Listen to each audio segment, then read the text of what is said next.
کیا آپ نے دن نہیں دیکھا کہ ابھی دسمبر کے آخر میں کچھ لوگوں نے دوسری قوموں کی ٹوپیاں پہن کر کے کہا ہم سے کیا گیس؟ حالانکہ بخاری میں صاف صاف لکھا ہے کہ جب سلیب لٹکاؤ گے وہ کرو گے تو ایمان کا خطرہ ہوتا ہے۔ یہاں کے گھروں میں جو طرح طرح کی پریشانیاں ہیں، ان پریشانیوں میں سے ایک بہت ہی بدترین پریشانی ہے پراپرٹی کا ڈسپیوٹ۔ اس میں کچھ گھروں میں والدین کی طرف سے اولادوں پر ظلم، کچھ گھروں میں اولادوں کی طرف سے ماں باپ پر ظلم، کچھ گھروں میں بھائیوں کے ذریعے بھائیوں پر ظلم، کچھ گھروں میں بہنوں کے ذریعے بھائیوں پر ظلم، کچھ گھروں میں شوہروں کے ذریعے بیویوں پر، کچھ گھروں میں بیویوں کے ذریعے شوہروں پر۔ ایک بحران عظیم ہے، اور یہ ہم لوگ چونکہ فیس کرتے رہتے ہیں، ہمارے پاس معاملات آتے رہتے ہیں۔ باپ سناتا ہے درد کی کہانیاں، بیٹوں نے کیسے ستایا، بیٹے سناتے ہیں درد کی کہانیاں، باپ کیسے ظلم کر رہا ہے، بھائیوں پر بھائیوں، وہ بڑی عجیب عجیب داستانیں ہوتی ہیں، اور آدمی حیران ہوتا ہے کیا ایسا بھی ہو سکتا ہے؟ جہاں ایسا بھی پتہ بھائی حیران ہو گیا جب ایک بھائی دوسرے بھائی سے کہتا ہے یہ مکان ہم دو کا ہے، ہم دونوں رہ نہیں سکیں گے، ایسا کریں یہ آدھا مکان آپ لے لیں، میں یہاں سے نکل جاؤں گا، یا اپنا آدھا مجھے دے دیں، میں یہاں رہوں گا آپ نکل جائیں۔ وہ بھائی کہتا ہے نہ میں خریدوں گا نہ میں بیچوں گا، لٹ کے گاؤں نہیں شہر میں میرے جاننے والوں میں، میں نے کہا بھائی بھی ایسا کہہ سکتا ہے؟ کہنے کا مطلب یہ ہے کہ ہر آدمی قدم اٹھانے سے پہلے یہ دیکھے کہ جو میں کہہ رہا ہوں یہ صحیح ہے یا غلط ہے، یہ اس کے ذریعے میرا اللہ مجھ سے ناراض تو نہیں ہوگا، میں دین کے خلاف تو نہیں مطالبہ کر رہا ہوں۔ بس باپ یہ چاہتا ہے جو میں کہہ رہا ہوں وہی ہونا چاہیے، بیٹا کہتا ہے جو میں چاہ رہا ہوں یہی ہونا چاہیے، بھائی کہتا ہے جو میری سوچ ہے بس یہی حق ہے ورنہ ظلم ہے، بیوی کہتی ہے جو میرا حق وہی ہے۔ اس میں بڑی عجیب عجیب اس مسئلے میں ڈیٹیل کے ساتھ گفتگو کرنے کی ضرورت، میں نے بہت دفعہ گفتگو کی ہے، کرنے کی بھی ضرورت بار بار پڑتی ہے، لیکن ظاہر ہے ساری تفصیل اس مختصر سی مجلس میں بیان نہیں کی جا سکتی ہے۔ ایک ایمان والے کو آنکھ بند کر کے کہنا چاہیے کہ میرا دین جو مجھے دے گا میں اس کا مطالبہ کروں گا، اور اگر دین نہیں دے گا تو میں اس کا مطالبہ نہیں کروں گا۔ اگر یہ مزاج ہوا تو اس کے بعد پھر جناب اس کے بعد پھر صورتحال کچھ اور ہوگی، بات کچھ اور ہوگی۔ چھوٹا بھائی کہے گا میں اس میں سے اتنا ہی لوں گا جتنا اسلام مجھے دے گا، اس کے علاوہ مجھے نہیں چاہیے۔ بڑا بھائی کہے گا میں اتنا ہی لوں گا جتنا مجھے اسلام دے گا، اس سے بڑا نہیں۔ بس میں بات ختم کر رہا ہوں۔ میں اسی طرح سے جمعے کی نماز پڑھ کر جمعے کے بعد اس مسجد میں بیٹھا تھا یہیں شہر میں، ایک بھائی آیا، وہ آ کر کہتا ہے اس دنیا میں مجھ پر سب سے بڑا ظلم میرا بڑا بھائی کرتا ہے۔ اب اس نے ظلم کی ڈیٹیل سنائی، کس طرح سے میری پراپرٹی اپنے نام پر کر لی، میں نے جتنا پیسہ کمایا وہ کس طرح سے اڑا دیا، مکان کا اپنے نام سارا کیسے کر لیا، مجھے کہیں کا نہیں چھوڑا۔ دردناک داستان سناتا رہا اپنے بھائی کی، لیکن وہ بھائی وہاں سامنے تھا نہیں، اس لیے ہم کچھ نہیں کر سکتے تھے، چلا گیا یہ۔ اب دوسرا آ کر کہتا ہے اس دنیا میں میرا سب سے بڑا ہمدرد میرا بڑا بھائی ہے۔ بڑا بھائی کہتا ہے مجھے سب زیادہ پیارا ہی چھوٹا ہے، مجھے اپنے بچے جتنے پیارے اتنے یہ ہیں۔ اب ان کی لڑائی کس پر تھی؟ لڑائی دیکھیں کس پر ہے۔ ڈاؤن ٹاؤن میں پرانا مکان ہے، انہوں نے نیا مکان کسی اور جگہ بنایا۔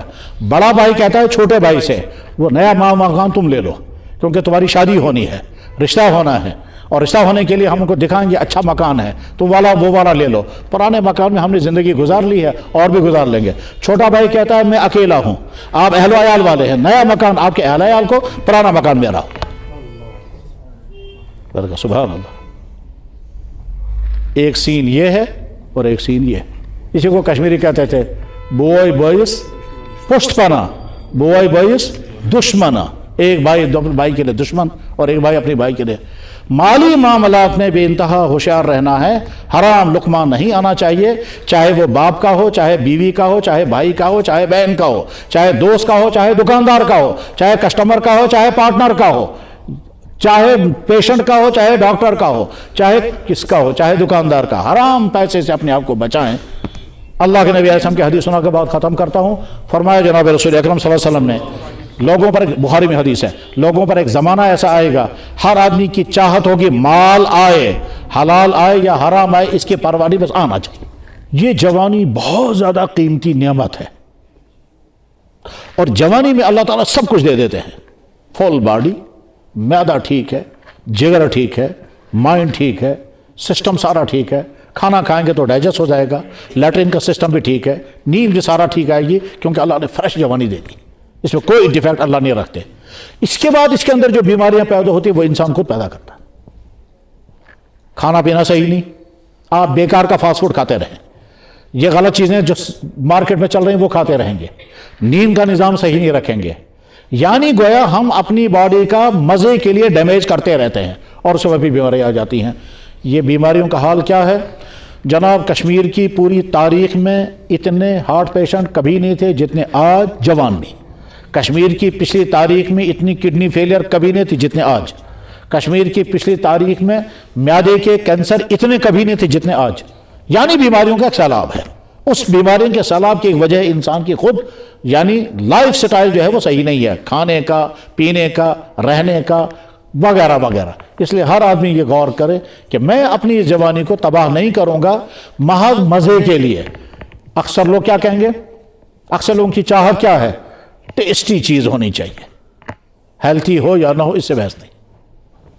یہ جتنی مارکیٹ میں دکانوں پہ چیزیں لٹکی ہوئی ہیں وہ سب ٹیسٹی ہیں, ہیلتھی کوئی نہیں. یہ جتنی چاکلیٹیں آپ کھاتے ہیں مہنگی مہنگی چاکلیٹیں, ان میں فائدہ کچھ نہیں, صرف مزہ ہے, صرف مزہ اور کچھ نہیں.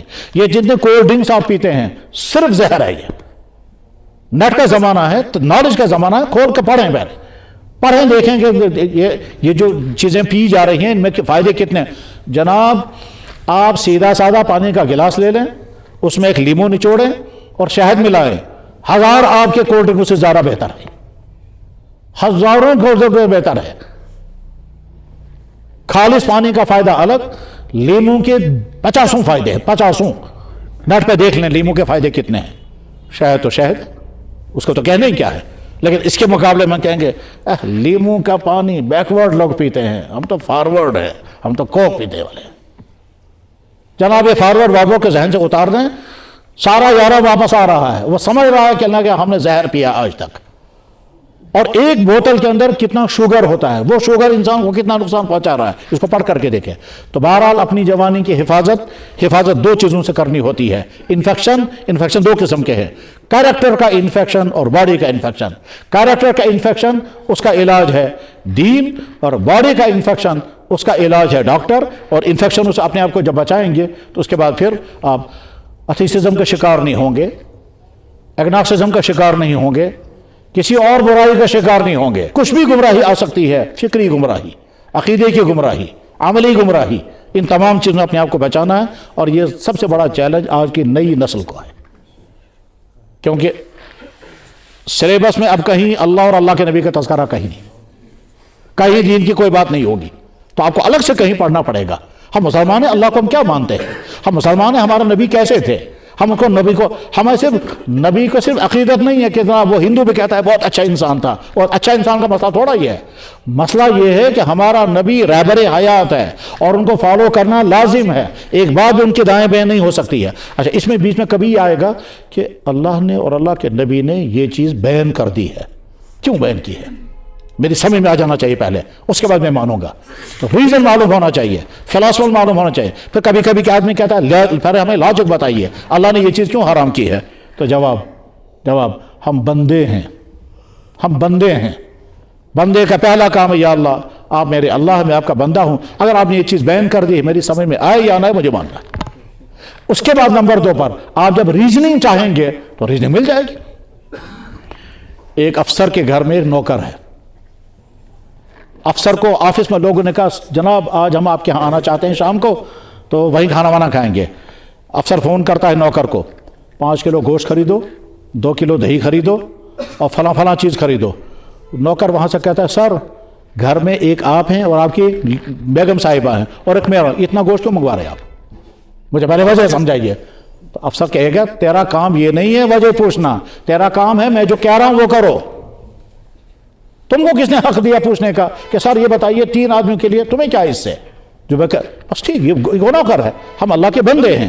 اللہ نے اگر فرمایا تو اس میں ضرور کوئی نہ کوئی فائدہ ہوگا, لازماً فائدہ ہوگا. اور یاد رکھنا چاہیے اللہ نے جتنی چیزوں کو حرام کیا اس کے پیچھے کوئی نہ کوئی فلسفہ ضرور ہوتا ہے. اس خرابی کی وجہ سے یہ ہوگا. دنیا میں اکثر چیزیں فائدہ بھی پہنچاتی ہے اور اس کا سائیڈ ایفیکٹ بھی ہوتا ہے. یہ سامنے بجلی جل رہی ہے, بہت فائدے اس میں ہے اور سائیڈ ایفیکٹ بھی ہے. سائیڈ ایفیکٹ کیا, اگر ہاتھ لگ جائے گا تو پھر معلوم ہے کیا ہوگا. اس سے آگ بھی لگتی ہے اور نقصان ہوتا ہے، اور اس سے ساری چیزیں۔ عقل مند انسان کیا کرتا ہے؟ اس سے فائدہ اٹھاتا ہے اور اس کی خرابیوں سے اپنے آپ کو بچاتا ہے، ٹھیک ہے؟ تار کہیں کھولی گئی فوراً ٹیپ لگائیں گے، کہیں ایسا نہ ہو سرکٹ شارٹ ہو جائے۔ غرض یہ کہ انسان چیزوں سے فائدہ اٹھاتا ہے، اس کی خرابی سے اپنے آپ کو بچاتا ہے۔ یہ جو موبائل آیا ہے یہ بہت فائدہ مند بھی ہے، اور اس کے نقصانات کتنے ہیں وہ سب کے سامنے ہیں۔ ایک اہم ترین نقصان میں اس وقت سمجھانا چاہتا ہوں وہ یہ کہ یہ موبائل آپ کو اٹیچ کر کے رکھے گا۔ اس اٹیچمنٹ میں حالت یہ ہو جائے گی کہ اللہ بھی بھول جائے گا، نبی بھی بھول جائے گا، ماں باپ بھول جائیں گے، اپنی ڈیوٹی بھول جائے گی، اپنی صحت بھول جائے گی۔ یہ اتنا پکڑ کر کے رکھے گا کس چیز میں؟ وہ گناہ کی چیز بھی ہو سکتی ہے اور وہ بے فائدہ چیز بھی ہو سکتی ہے۔ گناہ کی چیز اگر ہے پھر تو ڈبل جرم ہو گیا، لیکن اگر گناہ کی چیز نہیں، بے فائدہ چیز ہے، مثلا فرض کیجئے آپ نے چینل کھول لی، چاہے یوٹیوب چینل کھول لی یا فیس بک، اور وہاں آپ نے دیکھا جنگلی جانور لڑتے ہیں، شیر ہاتھی سے لڑ رہا ہے یا شیر مگرمچھ سے لڑ رہا ہے۔ اب ایک سین ختم ہو گیا دوسرا آ جائے گا، وہ ختم ہو جائے گا پھر تیسرا آئے گا۔ ایسا ہو سکتا ہے گھنٹوں آپ کروٹیں بدلتے رہیں گے اور دیکھتے رہیں گے، ٹھیک؟ رزلٹ کیا نکلے گا؟ جواب بھی کچھ نہیں، فائدہ کچھ نہیں۔ یہ آپ کو پکڑ کر کے رکھے گا اور چھوڑے گا نہیں، اور آپ جو ہی اٹھیں گے فوراً جی چیک اپ کھو دیں، شام کو کہ تھوڑا سا میں دیکھوں گا۔ یہ تھوڑا سا دیکھتے دیکھتے خطرہ اس بات کا ساری رات اسی میں لگے رہیں گے۔ تو عقل مند انسان وہ ہے کہ جو اس فائدے مند چیز کے سائیڈ ایفیکٹ سے اپنے آپ کو بچائے۔ یہ آپ کو یہ نہیں کہے گا خدا کا انکار کرو، ہاں چینل والا کوئی ہوگا وہ کہے گا، لیکن موبائل خود نہیں کہے گا۔ موبائل کہے گا آپ میرے ساتھ اٹیچ رہیں، بس آپ میرے ساتھ اٹیچ رہیں، پھر دیکھنا کیا کیا آپ کو ہے میں دکھاتا رہوں گا، بس صرف آپ کو ذرا سا کلک کرنا ہے وہ دکھاتا رہوں گا، اور دنیا کی ساری دنیا بھی اسی کے اندر آ گئی ہے، ٹھیک ہے؟ تو اس لیے ہر آدمی یہ سوچے کہ میں موبائل کے غلط استعمال سے اپنے آپ کو بچاؤں گا۔ اس سے صحتیں تباہ ہوں گی، بیماریاں پھیلیں گی، انرجی ختم ہوگی، وقت ضائع ہوگا، اور اس کے بعد پھر غفلت طاری ہوتی ہے۔ غفلت طاری ہونے کے معنی کیا ہے؟